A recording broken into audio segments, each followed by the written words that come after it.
Patan Chanasma BRC ભવન ખાતે વિશ્વ દિવ્યાંગ દિવસની ઉજવણી કરવામાં આવી। બીઆરસી ભવન ચાણસ્મા ખાતે સમગ્ર શિક્ષા અંતર્ગત ચાલતા આઈડી યુનિટ અનુસાર દિવ્યાંગ બાળકો સાથે તારીખ 5/12/24ના રોજ વિશ્વ દિવ્યાંગ દિવસની ઉજવણી કરવામાં આવી હતી। બાળકોને સમાજમાં સ્થાન મળી રહે તે આશયથી રેલીનું આયોજન કરવામાં આવ્યું હતું। મારું સપન અંતર્ગત દિવ્યાંગ બાળકો સાથે ચિત્ર સ્પર્ધા, વક્તૃત્વ સ્પર્ધા તેમજ આર્ટ એન્ડ ક્રાફ્ટ જેવી સ્પર્ધાઓ કરી બાળકોને વાલીઓને પ્રોત્સાહિત કરવામાં આવ્યા હતા। આ કાર્યક્રમ અંતર્ગત ચાણસ્મા તાલુકાના કુલ 138 વાલી બાળકો હાજર રહ્યા હતા। વિશ્વ દિવ્યાંગ દિવસની ઉજવણી કરવામાં આવી હતી।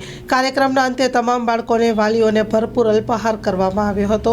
તેમને પ્રોત્સાહિત કરી આ કાર્યક્રમની આભાર વિધિ બીઆરસી કોઓર્ડિનેટર પંકજભાઈ પટેલ દ્વારા કરવામાં આવી હતી। સ્ટોરી રિપોર્ટ બાય વિકે ડબ્બાણી।